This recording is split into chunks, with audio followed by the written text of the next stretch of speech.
आप देख रहे हैं विश्व और आपके साथ मैं हूं जिया कौशिक।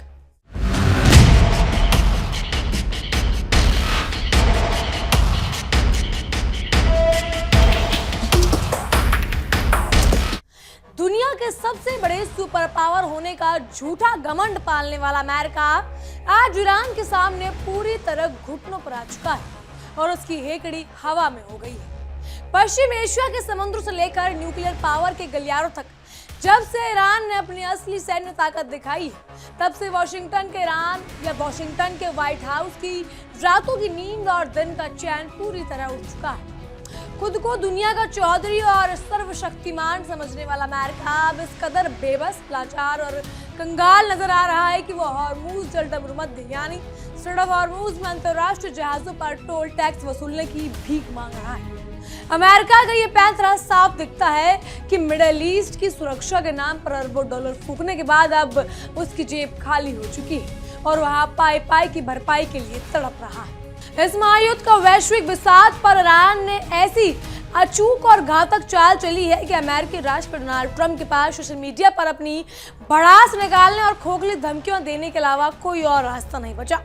ट्रंप ने बेहद बौखलाहट में एक पोस्ट शेयर करते हुए कहा कि अगर अगले 60 दिनों के भीतर ईरान के पास अमेरिका का कोई अंतिम समझौता नहीं पहुंचता है तो उनका मुल्क हॉर्मूज स्ट्रेट से गुजरने वाले हर एक कमर्शियल जहाज पर भारी टैक्स थोप देगा। लेकिन अंतर्राष्ट्रीय मामलों के जानकार अच्छी तरह जानते हैं कि ये कोई मजबूत देश की धमकी नहीं, बल्कि ये एक दिवालिया और कर्ज में डूबे मुल्क की वो झटपटाहट है जो दुनिया के सामने अपनी थू-थू होने से बचना चाहता है। किसियानी बिल्ली खंबा नोचे की तर्ज पर अमेरिका अब टैक्स वसूलने के लिए गीदड़ भपकियां दे रहा है, जबकि सच्चाई ये है कि हॉर्मूज के समुद्र पर असल राज सिर्फ और सिर्फ ईरान का चलता है। हैरानी की बात यह है कि ईरान ने अब तक अपने परमाणु तशकश से तीर निकाला भी नहीं है और बिना एक भी न्यूक्लियर मिसाइल दागे उसने पूरी दुनिया के सुपर पावर्स को अपनी उंगलियों पर नचाना शुरू कर दिया। स्विट्जरलैंड में शुरू होने वाली इस ऐतिहासिक शांति वार्ता में अमेरिका एक लाचार, याचक और भिखारी की भूमिका में खड़ा नजर आ रहा है, जबकि ईरान एक संप्रभु शानशार विजेता की तरह अपनी शर्तों पर बातचीत की मेज सजा चुका है। इस महामुकाबले को शांत करने और ईरान के गुस्से से बचने के लिए अमेरिकी डेलीगेशन ने खुद उपराष्ट्रपति जेडी वेंस, विदेशी दूत स्टीव विटकॉफ और ट्रंप के दामाद जेरेड कुशनर भी स्विट्जरलैंड की बर्फीली वादियों में डेरा डाल चुके हैं। अमेरिकी हुक्मरानों का इतनी भारी भरकम टीम के साथ वहां पहुंचना इस बात का जिंदा सबूत है कि अमेरिका इस संभावित परमाणु महाविनाश को रोकने के लिए इस कदर गिड़गिड़ा रहा है। दूसरी तरफ ईरान की हौसले 7वें आसमान पर है और उसके उच्च स्तरीय डेलीगेशंस का नेतृत्व कोई मामूली अधिकारी नहीं बल्कि खुद विदेश मंत्री अब्बास अरागची और ईरानी संसद के क्वादर स्पीकर मोहम्मद बगैर गलीबाफ कर रहे हैं। तेहरान के ये रणनीतिकार अच्छी तरह जानते हैं कि दुनिया के रगों में दौड़ने वाले कच्चे तेल की असली चाबी और लाइफलाइन कहे जाने वाले चेक पॉइंट्स पर उनका कब्जा। ईरान इसी रणनीतिक ताकत के दम पर अमेरिका को अपनी हर एक बात मनवाने और उसकी शर्तों के आगे नाक रगड़ने पर मजबूत कर रहा है। ये पूरा खेल अब केवल एक सामान्य द्विपक्षीय समझौते या शांति वार्ता का नहीं रह गया, बल्कि ये पूरी दुनिया के सामने एक नई, अजेय और महाशक्तिशाली इस्लामिक रिपब्लिक के उदय की वो दास्तां है जिसने अमेरिका के न्यूक्लियर घमंड को पल भर में मिट्टी में मिला दिया। ईरान के सबसे खतरनाक और घातक सैन्य विंग यानी इस्लामिक रिवॉल्यूशनरी गार्ड्स कॉर्प्स यानी IRGC ने खुलेआम पूरी दुनिया को एक खौफनाक चेतावनी दे डाली है, जिसमें ग्लोबल मार्केट्स की होश उड़ा चुकी है। ईरान ने दो टूक लफ्जों में कह दिया कि अगर किसी भी देश के तेल टैंकर या मालवाहक जहाज में हॉर्मूज स्ट्रेट के आसपास भटकने की हिमाकत की तो उसकी सुरक्षा और सलामती की कोई गारंटी नहीं होगी। ईरान के इस हुंकार ने वॉल स्ट्रीट से लेकर यूरोपियन बाजारों तक हाहाकार मचा गया है, क्योंकि हॉर्मूज में बंद होने के बाद सीधा मतलब ये होता है कि वैश्विक अर्थव्यवस्था का पूरी तरह पंचर हो जाना। इस पूरे मामले में अंधा क्या चाहे दो आंखें की तर्ज पर चीन और रूस जैसी महाशक्तियां भी दबे पांव और गुप्त कूटनीति के जरिए ईरान के इस आक्रामक दबाव को पूरी तरह समर्थन कर रही, क्योंकि उन्हें पता है कि अमेरिका के अहंकार को कुचलने का सबसे बेहतरीन मौका इतिहास में दोबारा नहीं मिलेगा। इस महामुकाबले और कूटनीतिक जंग के सबसे दिलचस्प मोड़ तब आता है जब पाकिस्तान और कतर जैसे अमेरिका के तारहरण बनकर सामने आए और मध्यस्थता की भूमिका निभाने लगे। जो डोनाल्ड ट्रंप कभी पाकिस्तान को आतंकियों का मददगार बताते थे या दुत्कार देते थे, आज वही ट्रंप बंद कमरों के सामने पाकिस्तान के कसीदे पढ़ रहे हैं और खुलेआम कह रहे हैं कि ईरान के साथ शुरुआती समझौता करवाने में पाकिस्तान ने अमेरिका की बहुत बड़ी मदद करी है। पाकिस्तान के प्रधानमंत्री शहबाज शरीफ और उनके सेना प्रमुख फील्ड मार्शल आसिम मुनीर खुद इस बातचीत को डूबने से बचाने के लिए स्विट्जरलैंड पहुंच रहे हैं। ये पूरी स्थिति साफ दर्शाती है कि अमेरिका के हालात डूबते हुए तरीके को सहारा मिलने वाली जैसी हो चुकी है। जहां वो ईरान से कह रहे हैं या कहर से बचने के लिए एक एशियाई देशों के लिए रहमो करम पर टिका हुआ है। इस भयंकर परमाणु युद्ध की आहट और तनाव के बीच ईरान ने एक ऐसा दाव चल दिया जिसने अमेरिका और उसकी पश्चिमी साथियों के फेफड़े फुला दिए। ईरान सीधे सीधे 28 लाख करोड़ करीब 330 अरब डॉलर के भारी भरकम पूर्ण निर्माण फंड की मांग पर अड़ गया है और उसने साफ कर दिया है कि जब तक खाड़ी देश और अमेरिका मिलकर इस कर्ज को नहीं चुकाते तब तक समुद्र में शांति का सूरज नहीं उगेगा। खाड़ी देश इस मोटी रकम को देने के नाकाम हैं और थर-थर कांप रही हैं, लेकिन ईरान का ये अड़ियल और शेर जैसा रुख बता रहा है कि वो किसी भी गीदड़ भपकी के आगे झुकने वाला नहीं। ईरान के तेल मंत्री ने साफ शब्दों में चेतावनी दे दी कि शांति समझौते की असली परीक्षा और क्रेडिबिलिटी केवल कागजों पर नहीं बल्कि ईरान के तेल क्षेत्रों पर पश्चिमी प्रतिबंधों को पूरी तरह हटाने के लिए बाधी तय की जाएगी। इधर अमेरिका का सबसे वफादार पिट्ठू और मिडल ईस्ट का सबसे बड़ा मोहरा यानी इजराइल भी इस वक्त अपनी आखिरी सांसें गिन रहा है और चौतरफा घिर चुका है। इजरायली प्रधानमंत्री बेंजामिन नेतन्याहू भले ही कैमरे के सामने आकर ये खोखला बयान दे रहे हों कि वो अपनी सुरक्षा से समझौता नहीं करेंगे और लेबनान में हिजबुल्लाह पर हमला जारी रखेंगे, लेकिन अंदर से उनकी रूह कांप उठी है। पूरी दुनिया जानती है कि इजराइल की औकात और उसका वजूद सिर्फ और सिर्फ अमेरिकी हथियारों और पैसों के दम पर टिका हुआ है। जैसे ईरान के खौफ से वॉशिंगटन बैकफुट पर आएगा और अपना हाथ पीछे खींचेगा, वैसे इजराइल का पूरा साम्राज्य ताश के पत्तों की तरह ढह जाएगा। अमेरिका के अंदर बैठे कट्टरपंथी भले ही कह रहे हो कि ईरान को मटिया मीट कर दो, लेकिन हकीकत यह है कि ईरान के न्यूक्लियर साए के सामने अमेरिका खुद अपनी राख बचाने के लिए भीख मांग रहा है। बहरहाल इन सब पर देखिए हमारी एक खास रिपोर्ट। अमेरिका और ईरान ने मिलकर दुनिया को शांति देनी चाहिए, लेकिन उस शांति की दुश्मन बन रहे हैं नेतन्याहू और उनकी टीम।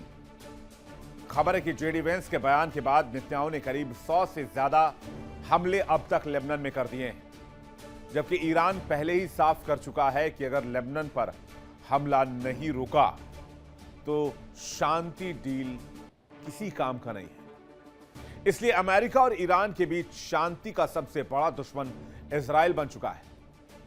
अमेरिकी उपराष्ट्रपति जेडी वांस ने कल कहा था कि इजराइल का खर्च अमेरिका उठा रहा है। इसके बाद से नेतन्याहू भड़क गए और कहते हैं इस पीस डील के बाद से अब तक 100 से ज्यादा हमले इजराइल लेबनान पर कर चुका है। इस आईडीएफ के हमले में तकरीबन 50 लोग मारे गए हैं, 90 से ज्यादा लोग घायल हुए और भयंकर नुकसान लेबनान में हुआ है और इससे ईरान भड़क गया है। ईरान ने कहा है अगर हमला नहीं रोका गया तो डील पर कोई बातचीत नहीं होगी और होर्मुज को बंद कर दिया जाएगा। इधर इजराइल को अमेरिका ने फटकार लगाई और कहा कि सीजफायर का पालन करना ही होगा। वहीं इजराइल ने फिर से बात नहीं मानी और सीजफायर तोड़कर हमला कर दिया। उधर ईरान के विदेश मंत्रालय के प्रवक्ता इस्माइल बघाई ने कहा है कि अंतिम समझौते पर बातचीत तभी शुरू हो सकती है जब ईरान और अमेरिका के बीच हुए एमओयू के पैराग्राफ 1, 4, 5, 10 और 11 में शामिल प्रावधानों को लागू किया जाए और उनका पालन किया जाए। इन पैराग्राफ में सभी मोर्चों पर जंग खत्म करना, होर्मुज से अमेरिकी नाकेबंदी को पूरी तरीके से हटाना, ईरान की तरफ से होर्मुज में बिना शुल्क सुरक्षित आवाजाही बहाल करना और सभी प्रतिबंध हटाना और फ्रीज फंड को रिलीज करने जैसी शर्तें शामिल हैं। यानी इस सीजफायर के मसौदे में जो बात कही गई है उसका इजराइल पालन नहीं कर रहा है। क्यों नहीं कर रहा है? क्योंकि इस डील को साइन करते वक्त अमेरिका ने इजराइल को भरोसे में नहीं लिया और नेतन्याहू ने कह दिया है कि हम अकेले जंग लड़ने के लिए काफी हैं। इजराइल को किसी की मदद की जरूरत नहीं है। इसलिए किसी भी मोर्चे पर इजराइल पीछे नहीं हटेगा, इसलिए इजराइल लगातार हमला कर रहा है। और इधर खबर है कि इजरायली सैनिकों पर हिजबुल्लाह भी लगातार प्रहार कर रहा है। कुल मिलाकर कहें तो डील को डीरेल करने में कोई कोर कसर नहीं छोड़ी जा रही है। तो क्या लेबनान में तबाही तय है? और अगर लेबनान में तबाही तय है तो फिर मिडल ईस्ट की तबाही भी तय है। क्या हुआ है लेबनान में हाल के कुछ घंटों में, ये देखिए। हिजबुल्लाह के हमले में 4 इजरायली सैनिकों की मौत हुई है। इजरायली सैनिकों की मौत के बाद इजराइल बौखला गया है। इजराइल ने बयान दिया है, सैनिकों की मौत के बाद पूरा लेबनान जलना चाहिए। बेंजामिन नेतन्याहू ने आईडीएफ को सख्त कार्रवाई के आदेश दे दिए हैं और कहा कि हर आंसू के बदले 1000 लेबनानी माताओं को रोना होगा। मिडल ईस्ट में नपे तुले जवाब और संयम से नहीं जीत सकते। आतंक को खत्म करने के लिए पूरी ताकत से हमला जरूरी है और आतंकवाद को पूरी तरीके से नष्ट करना होगा, कुचलना होगा। यह इजराइल की दलील है। अब फरवरी 2026 से अमेरिका, इजराइल और ईरान के बीच जंग जारी थी। अप्रैल में सीजफायर हुआ और हाल ही में ट्रंप और ईरानी राष्ट्रपति पेजेश्कियान ने एक मेमोरेंडम ऑफ अंडरस्टैंडिंग को साइन किया। इस डील की शुरुआती शर्त साफ है, सभी मोर्चे पर इंक्लूडिंग लेबनान, सभी अभियानों की स्थायी समाप्ति। लेकिन इजराइल इस शर्त का पालन नहीं कर रहा है। इजराइल ने लेबनान में लगातार हमले जारी रखे हैं और देश के करीब 20% पर इजराइल का कब्जा बरकरार है, जिसे जंग के दौरान इजराइल ने कब्जाया था। यह पहली बार नहीं है। अप्रैल के सीजफायर के बाद भी जब इजराइल ने बेरूत पर बमबारी की तो आईआरजीसी ने इसे जंग बंदी यानी सीजफायर का उल्लंघन बताते हुए इजराइल के रामात डेविड एयर बेस पर बैलिस्टिक मिसाइलें दागी थी। यानी इजराइल झुकने को तैयार नहीं है। इजराइल हिजबुल्लाह और ईरानी प्रॉक्सी का सफाया चाहता है। और अब इसी खबर के बीच यह जानकारी मिल रही है कि होर्मुज को फिर से बंद किया गया है क्योंकि इजराइल हमले नहीं रोक रहा है। तो जाहिर सी बात है, इस जंग के दोबारा भड़कने के आसार दिख रहे हैं। आईआरजीसी आक्रामक है, जहाजों की आवाजाही को फिर से रोक रहा है। और अगर होर्मुज बंद हुआ तो अमेरिका ने चेतावनी दे दी है कि वो दोबारा अटैक करेंगे। ईरान ने वार्निंग दी है कि स्ट्रेट ऑफ होर्मुज बंद कर दिया जाएगा। लेबनान में इजरायली हमलों के बाद यह फैसला लिया गया है। आईआरजीसी ने होर्मुज स्ट्रेट को एक बार फिर से बंद करने का फैसला किया है। जहाजों को पर्शियन गल्फ से दूर रहने की चेतावनी दी है। आईआरजीसी ने जहाजों को होर्मुज स्ट्रेट न पार करने की चेतावनी दी है। होर्मुज पार करने की कोशिश करने पर हमले की धमकी भी ईरान की तरफ से आईआरजीसी की तरफ से दी गई है। उधर खबर है कि ईरान और अमेरिका शांति वार्ता की तैयारी में लगे हुए हैं। अमेरिका और ईरान के बीच शांति समझौते के बाद आगे की शर्तों पर बातचीत के लिए विशेष दूत स्टीव विटकॉफ शनिवार को स्विट्जरलैंड के लिए रवाना हो गए। खबर यह कि ट्रंप के दामाद जेरेड कुशनर भी इसमें शामिल हो सकते हैं। दोनों देशों को अंतिम डील तक पहुंचने के लिए 60 दिन की समय सीमा दी गई है। लेकिन इस 60 दिन के समय सीमा के दरमियान इजराइल का आक्रामक रुख ईरान और अमेरिका दोनों को चिंतित कर रहा है। रिपोर्ट के मुताबिक ईरान के विदेश मंत्री अब्बास अरागची भी स्विट्जरलैंड पहुंच सकते हैं। इस बीच कतर के प्रधानमंत्री और विदेश मंत्री शेख मोहम्मद बिन अब्दुर्रहमान अल थानी भी स्विट्जरलैंड पहुंचे हैं। कतर अमेरिका और ईरान के बीच संपर्क बनाए रखने वाले प्रमुख मध्यस्थ देशों में शामिल रहा है। तेहरान ने साफ और कड़े लहजे में अल्टीमेटम दे दिया कि अगर अमेरिका ने पूर्व में हुए समझौते और अपनी कमिटमेंट्स का सम्मान नहीं किया तो ईरान ऐसी खतरनाक और विनाशकारी जवाबी कार्रवाई यानी रेसिप्रोकल एक्शन लेगा जिससे पूरे पश्चिम गोलाबार्द या गुलास कांप उठेगा।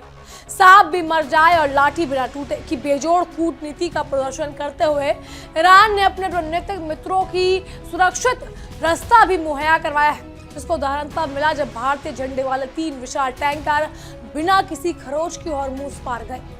अब ये ईरान की जबरदस्त कूटनीति और सैन्य सूझबूझ की ये वो अच्छी तरह जानते हैं कि किसे दुश्मन देश को घुटनों पर लाना है और किस दोष को गले लगाना है।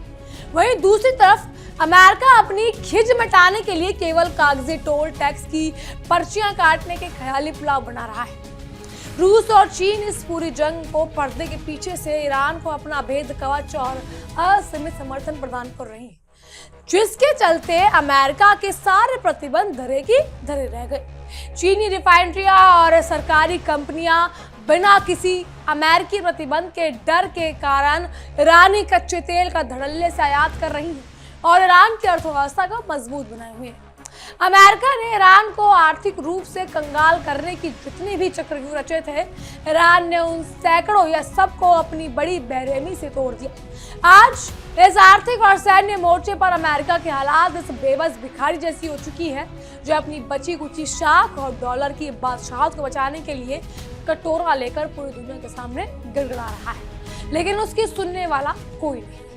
डोनाल्ड ट्रंप का ये बचकाना और हास्यास्पद बयान कि अमेरिका हॉर्मूज में सुरक्षा दे रहा है, इसीलिए उसे जहाज से टोल मिलना चाहिए, दरअसल उनकी कमजोरी और लाचारी का सबसे बड़ा ग्लोबल विज्ञापन बन चुका है।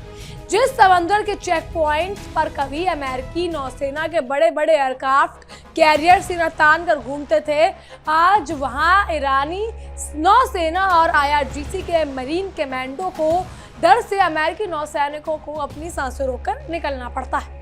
अमेरिकी सेंट्रल कमांड यानी सेंटिकॉम भले ही दुनिया को गुमराह करने के लिए दावा कर रही कि हॉर्मूज में ट्रैफिक सामान्य रूप से चल रहा है, लेकिन सच तो ये है कि वहां से गुजरने वाले एक अमेरिकी जहाज के साथ पेंटागन के जनरलों का दिल धक धक करने को उठता है और ना जाने किस वक्त ईरान कोई ड्रोन की धज्जियां उड़ा दे। ईरान ने परमाणु हथियारों और यूरेनियम संवर्धन के इस खतरनाक रेस में अमेरिका को उस मुकाम पर ला खड़ा किया जहां से पीछे हटना वॉशिंगटन के लिए महाविनाश और अपनी सुपर पावर की पदवी को हमेशा के लिए खोने जैसा है।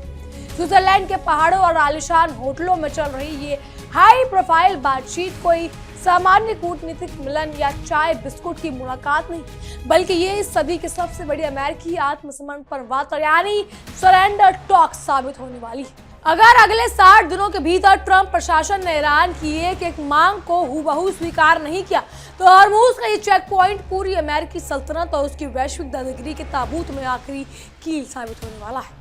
ईरान की पूरी मिलिट्री और कूटनीतिक रणनीति इस वक्त लोहा गर्म है, हथौड़ा मार दो के सिद्धांत पर चल रही है, जहां वो अपनी बेजोड़ भौगोलिक स्थिति का पूरा फायदा उठाकर दुनिया के सबसे बड़े तानाशाह और अपनी चौखट कर खींच रहे हैं। पश्चिमी देश और बड़े बड़े कॉरपोरेट घराने अब तड़प रहे हैं कि कब ईरान के साथ अंतिम डील हो, कब प्रतिबंध हटे और वो ईरान के ऊर्जा क्षेत्र में तैयार बैठे सैकड़ों अरबों डॉलर के प्रोजेक्ट्स में अपना पैसा लगाकर मुनाफा कमा सके।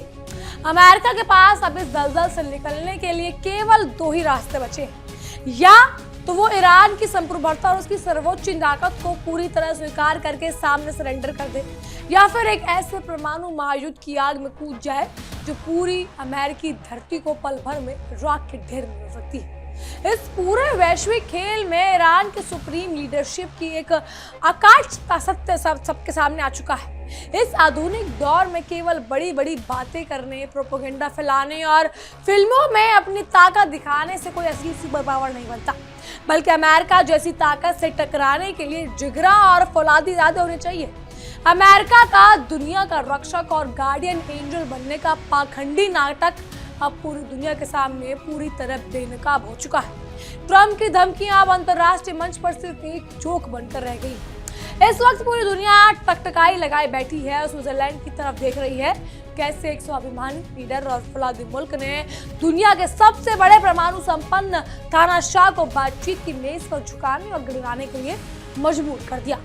आखिर में पश्चिम एशिया में इस नए घटनाक्रम के लिए हमेशा के लिए तैयार कर दिया है कि मिडिल ईस्ट की सुरक्षा, तेल की कीमतें और वैश्विक अर्थव्यवस्था का भविष्य अब वॉशिंगटन के पेंटागन या न्यूयॉर्क के बाजारों से तय नहीं होगा, बल्कि तेहरान के 70 गलियारों से तय किया जाएगा।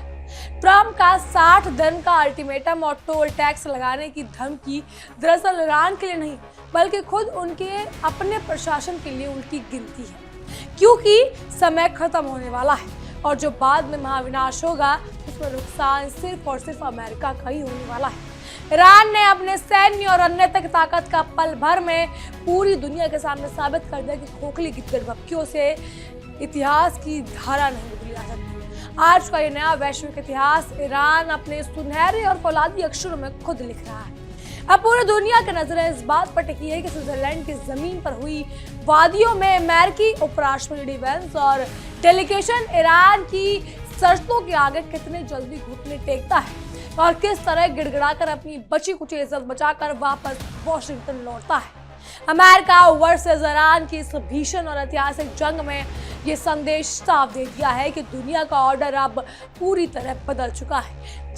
जहां अब भीख मांगने वाले की बारी सुपर पावर कहे जाने वाले अमेरिका की है और हुक्म जलाने वाली की असली ताकत सिर्फ और सिर्फ सर्वोच्च ईरान के हाथों में। बहरहाल इन सब पर आपकी क्या राय है, हमें कमेंट के जरिए जरूर बताइएगा।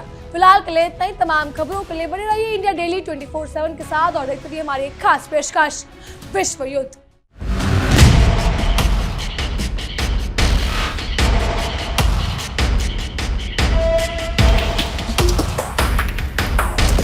देखिए इंडिया डेली 24/7 अब आपकी स्मार्ट टीवी पर। इंडिया डेली मौजूद है सभी डिजिटल प्लेटफॉर्म पर लाइव और लगातार। इंडिया डेली 24/7 हर दिन राष्ट्र को समर्पित।